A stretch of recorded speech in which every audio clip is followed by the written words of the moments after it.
Donc le camp de concentration du Vernet d'Ariège ouvre ses portes en début février 1939 pour y interner les soldats républicains espagnols qui ont passé la frontière. Donc, au début, ils sont à peu près 9000 au mois de février 1939. Il faut savoir qu'à l'époque, le camp, il n'y a que quelques baraques. Donc la plupart des internés, en fait, ils dorment dehors, il fait froid, il neige. Enfin, c'est horrible, les conditions de détention sont horribles.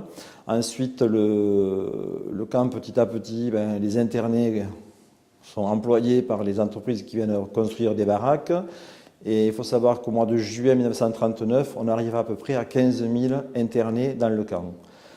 15 000 internés sur 50 hectares, alors qu'à l'heure actuelle, la population de Pamiers est de 15 000 habitants sur 5 000 hectares. Donc quand on parle de camp de concentration, ça veut bien dire ce que ça veut dire, une concentration de population sur cet espace-là. Ensuite, peu à peu, le camp est vidé et à partir du moment où la France déclare la guerre à l'Allemagne, le 3 septembre 1939, ça va devenir un camp répressif pour tous les étrangers qui sont sur le sol français. Et donc cette période-là, ça va s'étendre jusqu'à la fin, jusqu'à 1944. Et pareil, en 1942, parallèlement à ça, il y a eu aussi des rafles d'enfants juifs et de personnes juives en Ariège.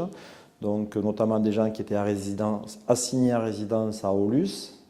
C'était des gens originaires de l'Ariège et du Gers. Et ensuite, ces gens ont été déportés à partir du 3 juillet 1944.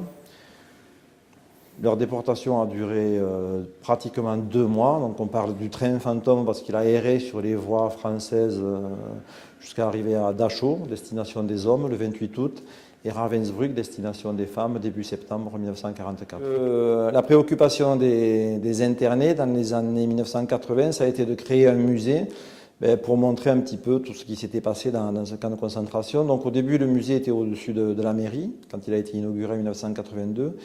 Et ensuite, la mairie a mis ce local à notre disposition en 2002, si ma mémoire est bonne. Donc c'est un local dans lequel on peut accueillir une classe et qui montre, grâce à la maquette du camp qui a été réalisée par M. Sanchez, un ancien interné, son fils qui est actuellement trésorier de l'Amicale, la grandeur du camp. Ensuite, on peut voir des objets qui ont été fabriqués par les internés, parce que les internés, ce n'était pas un camp de travail, donc ils occupaient leur journée en fabriquant des petits objets. C'est parce qu'il y avait beaucoup d'artistes, d'intellectuels, qu'ensuite ils devaient revendre à des gardiens, mais pour avoir un petit peu, améliorer leur quotidien, quoi.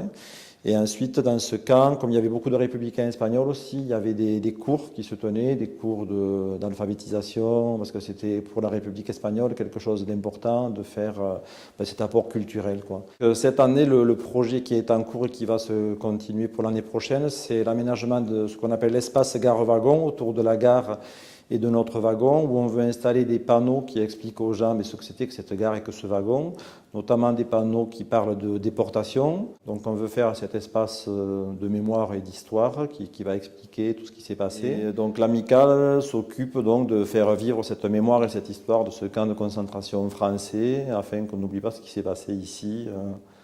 C'est toujours difficile d'admettre qu'il y a eu des camps de concentration en France, mais bon, ça a été le cas.